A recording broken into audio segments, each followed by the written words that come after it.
This is AgGrad Live. We have all of the different segments within the cotton. The show that explores what it's really like to work in the ag industry. So making sure that we get policy and regulatory issues straight from the people who live it every day. Hey everybody, we are back with another episode of AgGrad Live. This is one of my favorite parts of my week where we get to go live on Facebook and record a conversation between me and someone who is doing great things in the ag industry. As a result of our 30 Under 30 program, we are getting to visit each of the 30 individuals that were selected for that nomination for that award and get to understand their story and what they're doing in the ag industry, and hopefully inspire and inform the rest of us to reach for greater heights in our career. So excited to have today, for the first time ever, I believe, unless I'm remembering wrong, the first time ever, a repeat guest on AgGrad Live. So Meg Becker, welcome back to the show. Hey, thanks, Tim. Appreciate it. And Meg, you are a marketing specialist for Cargill Animal Nutrition. We talked a little bit about that last time, but catch us up, especially for those who didn't catch your last interview. What is a marketing specialist exactly? Sure. Well, we wear a couple different hats. That's 100% sure. But what my day focuses on really is working with our team on marketing communications initiatives. So whether that's internal newsletters, or most of my time is spent with the dairy team working to help our sales team and what's going to help them out in the field as far as marketing communication materials, working with customers. And there's a lot of strategy that goes into that too, of what our customers want to hear, and really what solutions we can bring to the industry. So I'm kind of a bookworm at heart, love anything to do with words, and it's definitely been a huge part of my career so far here with Cargill. And Cargill is such a big company in almost every aspect of the agricultural value chain in some capacity. How has that been in terms of, do you communicate across other people in marketing at Cargill and other divisions, or mainly with the animal nutrition division, or kind of how does that part work? Sure. So I report to actually a smaller team based here out of Brookville, Ohio. And then actually I'm the only one in the office, but we have a lot of remote locations. I'm particular on the premix side of the business. So if you see us out in the market, we actually go to market as Provini and work with mills and private dairy consultants for the most part on the dairy side of the business. But getting back to your question, Tim, absolutely. So our Cargill feed and nutrition business, which goes direct as Cargill and works with dairy farmers direct there. We work with their team all the time. And what actually was awesome was bouncing some ideas back from a coworker this morning on, hey, we're working on this initiative and I've brainstormed some titles and themes. Can you give me feedback? And I think that's one really cool thing about working for a big company with kind of a small town feel, small town heart, if you will. I mean, the teams put people first is one of our values, and you can definitely see that, how we work in teams and collaborate. So I also went to Ohio State, so go Bucks, but big university, right? Small ag campus. It's kind of the same thing here at Cargill, where you're able to find your fit and mentors and people to bounce ideas off of. Very cool. And so did you, before you took the job with Cargill, did you have any reservations about it being a big company? Or take us back to that time when you were deciding whether or not to take this job. And I'd love to kind of just hear how that decision process went for you, and then what you know now that you wish you would have known then. Absolutely. So funny enough, I actually worked for a marketing communications agency before coming to Cargill. But the funny part comes in, my mom and the work she does with education has done a lot of work with Cargill Cares Council and different aspects. We actually, where I grew up near Sydney, Ohio, has a pretty big Cargill facility on the corn soybean side of the business. And so when I graduated from college, that was her first question of, hey, do you think you're going to go work for Cargill? And my reaction was, oh, no, Mom. And it wasn't because I didn't want to necessarily, but, growing up and knowing a lot about Cargill, wanting to do something different, I didn't realize how many, facets of agriculture Cargill was truly in, even being involved with AFA and getting to see that part of the business. So a couple of years later, really about a year later, when I took this job, she kind of joked that the joke was on me. But certainly from, I think, my opinion, it's whatever you're going to feel comfortable with. But I can tell you from my end, having no reservations and working for big company, touching big parts of ag. And I want to talk a little bit about that. I guess I had forgotten that you were on the agency side, right, before you came over to Cargill. Yeah, absolutely. We have a lot of people kind of in the ag grad community interested in marketing and wondering if they are a better fit on the agency side or maybe on the client side, and not really knowing. Could you speak to those differences a little bit and kind of what resonated best with you? Absolutely. So actually, my agency experience was really kicked off by a mentor. Actually, it was my real kind of big girl internship, right, in college at Beck's Hybrids, and Ashley Fisher was my supervisor. And I had a really good summer with Beck's and in-house marketing. So working with kind of a similar setup of a team, but everything was in-house. So we didn't work with agencies that summer. It was all we had in-house designers. And I really enjoyed that setup. I loved the camaraderie of the team. I loved the projects we were working on. I just, from that experience, I'm like, well, maybe I'm an in-house marketer, right? Like this really seems to fit. And Ashley really encouraged me to step out of my box. She's like, if you think you have any inkling of liking marketing and what we do, you really need to get some agency experience. And so ended up having an internship at Filament the next summer. And then I spent my first year with FLM Harvest out of their Columbus office. And I am really glad I did that. I think there are really cool things at the agency. I mean, that you get to touch multiple clients, multiple projects. And that part was really neat to get to see. One part that I like that kind of carried over in Cargill, kind of like the agency setup, because we are big, right? Because there are many different facets of agriculture. I feel like I get to touch very much similar different parts of the business, work on different projects. So those kind of stayed similar for me, but probably the biggest part of agency life, just being able to change and work with different clients. That was a huge thing to be able to bring to Cargill. I think one of the things, our team's kind of set up currently, a little bit of combination of both. So we have our in-house team. We have several agency partners, right? And having been on the agency side really helps in working with projects and being able to interact with those teams who are pseudo part of our team too, right? So that part has been really cool to get to see both sides. And I'm really glad I had a mentor who pushed me out of that comfort zone. Yeah. Well, one thing with marketing, it seems like, of the utmost importance in marketing is really understanding the end customer. Now, your end customer that you're working with now at Cargill Animal Nutrition, how well do you feel like you understood them coming into the job? And what was the process of sort of really understanding the customer to make sure that, you're targeting the right people with the right messaging? Sure. So for Pravini and our side of the business, we are kind of that B2B style where more our Cargill counterparts are B2C. So they're going to the producer level. We're going to businesses like mills and private consultants working for the producer. And so one of the big things that helped me in learning that, I kind of came more from a B2C environment. Some of my clients were on the retail side with agency. So getting to know our account managers really quickly and taking, opportunities to do ride-alongs with them was awesome. And I want to encourage anybody starting a new job or wanting to learn more, especially about the sales process, to do that.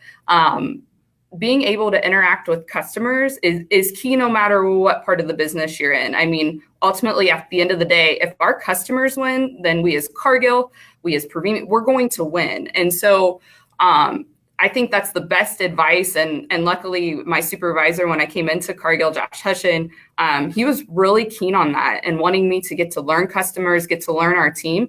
And that was one thing that I found to be really beneficial for what we do. One of the questions I get about the big company, small company sort of conversation is, well, if I go to a big company, am I going to be just a number? Will I have a chance to sort of, be an individual and be creative and express myself? What would you say to that for people who are tuning in? Sure. Well, I have to say here at Cargill, and I think I'd mentioned that a little earlier, one of our values is put people first. And you're going to see that from an HR side, from a work-life balance side, from pretty much however you interact with our team. And so when I look at, opportunities to be myself, right, or to feel comfortable at work and get in a niche, we've really built that culture and continue to do that here in Brookville in particular. And that's one thing as a young person that I can appreciate. I can be Meg that, my family knows, my husband knows, in the office with Cargill. And that's something that was super comforting to me coming in. Again, Josh, one of his philosophies was work hard and have fun. And he totally built our team on that. And so that's really been kind of my experience with, if you want to say big company versus small company. I would have no reservations about talking about that. And to be honest, I'm always excited to talk about Cargill and our cultural building here. No, it's great. And that was one of my concerns with AgGrad Live and with 30 Under 30 is, oh boy, are these companies going to be okay with allowing, their employees to be kind of out there? And I couldn't be more impressed with, the ability to, have it. This is the second time you've been on this show and be able to speak freely about your experiences. I think it's great for everybody. I just wasn't sure how sort of walled off the process would be, but I have been pleasantly surprised with just how open the communication is. And I think that's really positive, for everyone involved. I know you mentioned AFA and the opportunities you've had there at Cargill. One big focus of this program is professional development, because it seems like you go from really clear, like, here's how I develop myself. I go to high school, I get good grades. I go to college, I'm involved in extracurricular activities. I do AFA, I do, fraternity, sorority, whatever the case may be. And then you're out in the real world, and it's kind of like, all right, you're on your own to figure out professional development from there. How have you handled that, and what's working best for you as far as continuing to push yourself professionally? Absolutely. So AFA has been a huge part of my personal and professional development. And I think one nice thing that program and the people there did for me was start that foundation, right, of lifelong learning. And so as a young adult and young professional still involved with AFA, actually one of the cool things currently taking advantage of is some of their coaching opportunities. And so they actually, you get the opportunity once matched, and I'm not there to that part of the process yet, but once matched, you get to help coach a student. But they give you a lot of teaching skills along the way with that. And so those have been some really cool opportunities to develop if I would ever want to manage my own team, et cetera. So that is one way, still connected to AFA. And I would encourage others, if there was something in college that you were really connected with, give back, right? Go mentor students, go help with projects. You're giving of your time, but you're also building skills and staying connected with those opportunities. Other professional development, it's actually written into some of our goals that we do with our team here. So one I called out is National Agri-Marketing. So every year we go to that conference, we compete with some of our projects, but it also, brings the latest and greatest things happening in agri-marketing. So that's another kind of event, if you will, I take advantage of. But I think the other things that are really cool, podcasts, absolutely love those. I am also a huge reader. So, taking books that are just interesting to you, it might not necessarily for me be about marketing, but personal and professional development, any title along that way, it's amazing what you can learn. And so those have been some of my areas. I also actually have a mentor here at Cargill. And so we have a monthly call each month and bounce ideas on projects, bounce ideas off professional development, but also, career advice on where I should be at, what I should be doing. And so that's been another way to kind of build some of that professional foundation as well. And is that a formal program that Cargill that Cargill facilitates, or did you just find your own mentor? Yeah, so it was actually one my supervisor helped to facilitate, but it's been awesome. It's with Laura Piers on our team, who has some great PR and career experience. And so at the time I, was not transitioning, but I was getting married as a young professional, and what that would mean from a work-life balance standpoint and different things. And so my supervisor had said, hey, I think Laura and you have a lot of really cool connections and should get connected in that way. And so that's kind of how that developed through supervisor, but see a lot of that similarity here throughout the teams as well.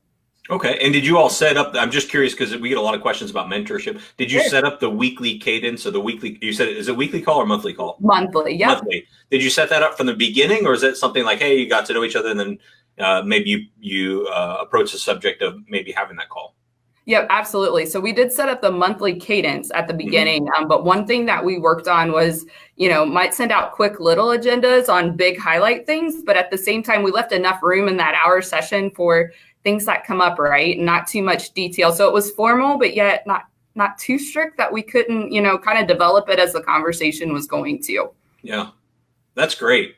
And I know one thing unique in your situation, or maybe it's not unique, but I know a lot of people would love to be in a situation like that. Is you have a really good blend of being remote, but also being in an office. Tell us about your situation and kind of the pros and cons of that. Absolutely. So I actually live about an hour north of where our Brookville office is located, and so with that, it's definitely a doable drive, but it takes some time, right, in your day. And so when I hit on work-life balance here at Cargill, one of the things we have, and depending upon your role, some roles have to be in the office, right? That's just the nature of the beast. But my role really, I just need to be connected to a computer. And so about 3 days a week, I work from my home office, and 2 days a week, I try to be here in Brookville. And for me, that's been a great blend of, home office time. Those are a lot of the days, like my execution heavy days, where it's just me and my dog, but I can really bust out on some projects and get those done. And also if I have events in the evening, I'm home, right? I can be 15 minutes from where I need to be.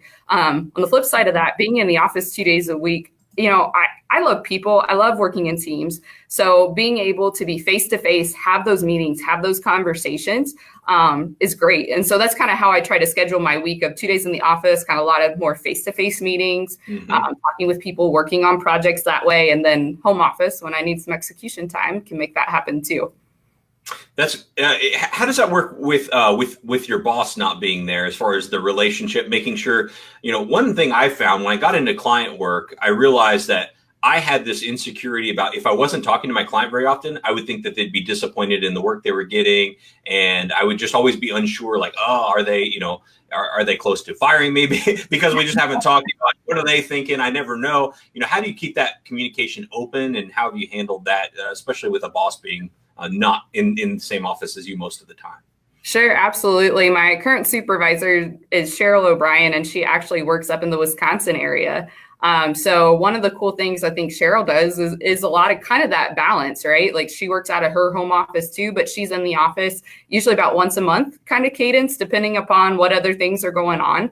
And so in between that time, though, we have Skype here in our office, which I know a lot of people talk about, do you really get the interaction on the computer? How does that look? But, Cheryl is a ping away, right? Like if I have a question and need something, I can get to Cheryl and talk to her about a project, or, hey, this came up and it's high priority today. And so to be honest, I don't really feel, her being in the office versus not.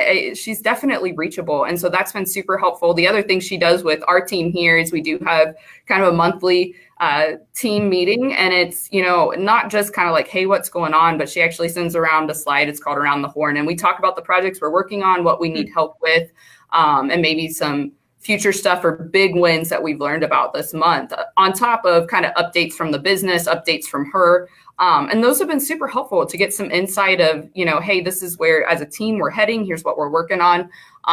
And, that monthly cadence seems to really work right now for our team too. So between Skype, the in-office visits, and kind of those team meetings, it's been working out really well. Well, one thing I want to make sure I don't gloss over in these interviews is that, it's great what you're doing, but it also requires a lot of hard work. What types of challenges have you had in sort of getting to the point you're in, where you're at now? Because it sounds like you're living the dream. I mean, you've got your company you're passionate about, a job you love to do, get to work from home certain days of the week. That doesn't happen just, overnight. And so talk to us about kind of what's been the challenging part of getting where you are now.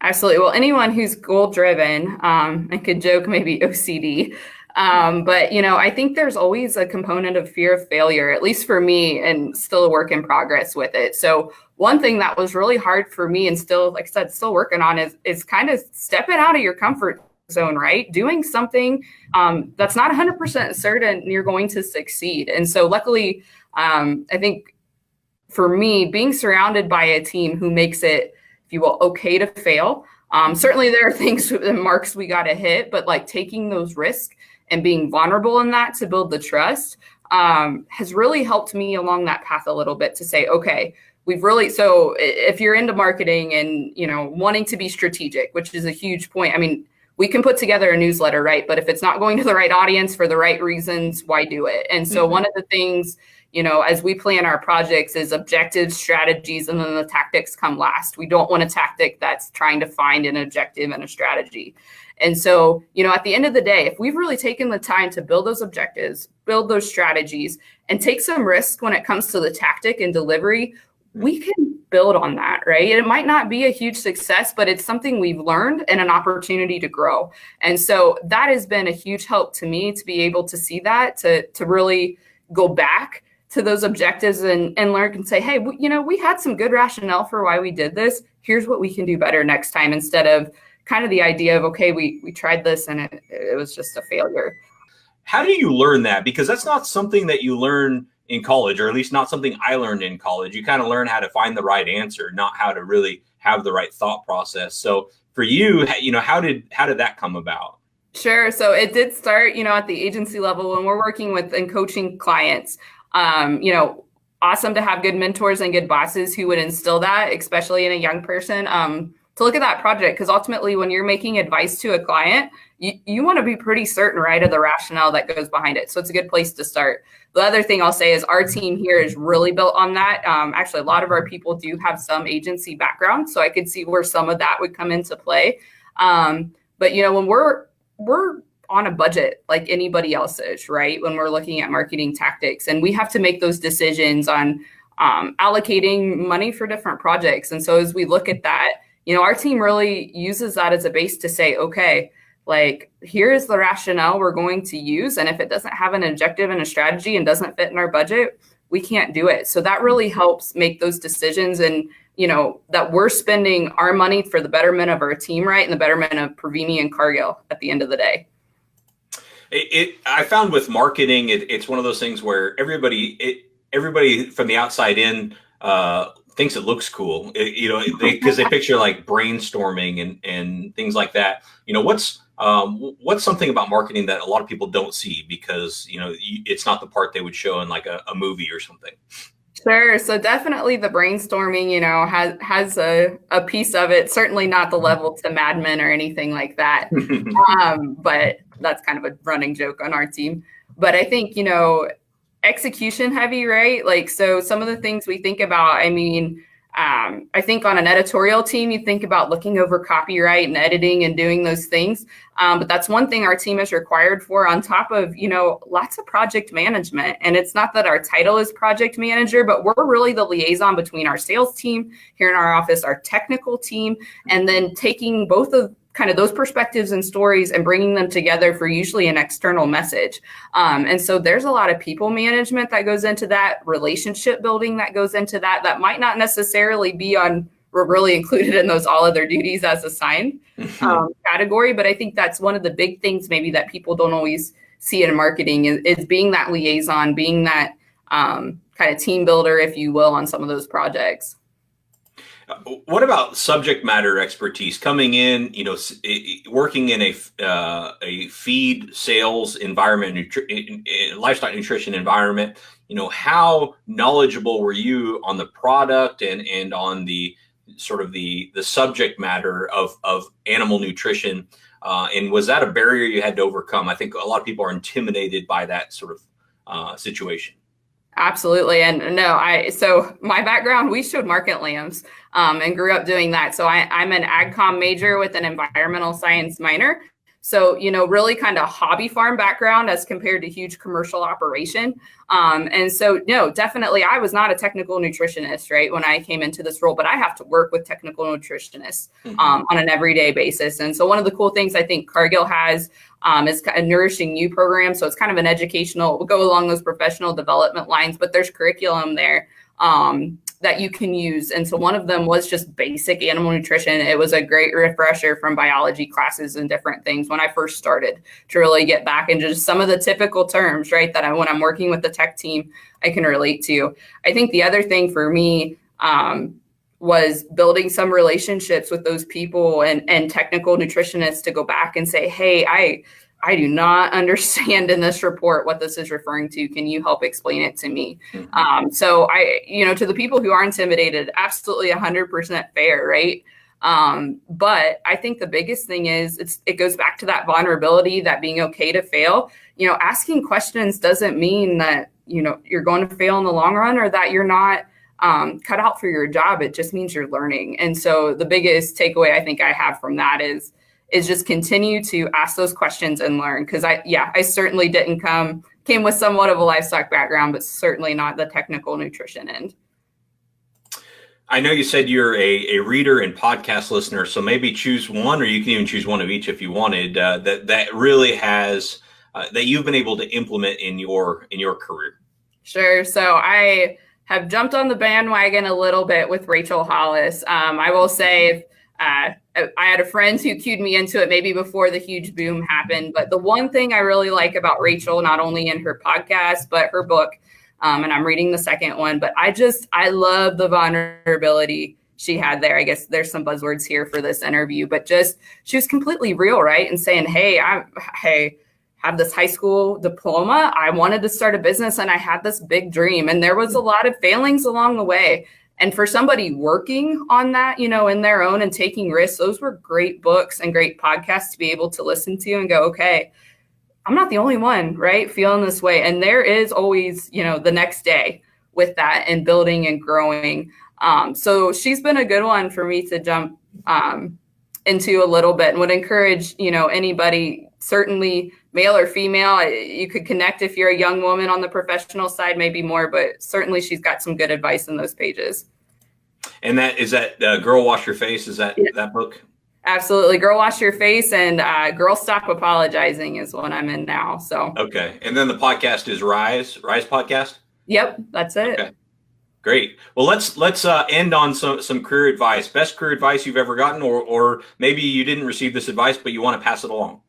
Sure. So I'll go with two that I received. One being from Ashley Fisher at Beck's, get outside your comfort zone, do something different, because that's allowed me to do something different way more than I ever thought in my career. And so I just really appreciate her pushing me at a young age when I thought I had it all figured out to look a little bit different. And the second from my former supervisor, Josh, he really, play the ball, not the player. And really what that comes down to is don't get stuck in the weeds of a project, right? There are going to be things that go wrong. There are going to be meetings that do not go well. Let's focus on what's important to move your professional development forward, to move Cargill and our customers forward. And so those would be the two things that I would really, encourage anybody taking a listen to this. Don't get caught up on the emotional side of being in business. Just keep your eye on the ball and keep moving on what's important. Fantastic. Well, let's connect some people to you. Where's the best place to send them to keep connected with you and continue to watch, your career growth and work with you on some projects in the future?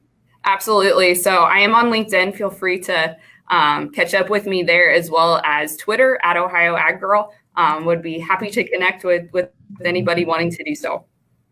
Great. All right, I've got the Twitter up there, and then of course they can look up Meg Becker and find you on LinkedIn. This has been a lot of fun. Thank you, and sorry for my snafu on losing connection there temporarily, but I think this has turned out wonderfully. If you're looking for podcasts in addition to the Rise podcast that Meg mentioned, this is going to be available as a podcast called AgGrad Live, or on YouTube. Just subscribe to AgGrad's channel there. Meg, thank you again. I can't believe, it means a lot to the show that we had somebody willing to come back. So thanks for coming back and be a repeat guest. No, anytime. Thanks for having me, Tim. Thank you for joining AgGrad Live. Visit aggrad.com, that's AGGRAD, to join the community, create your profile, and learn more about careers in the agriculture industry.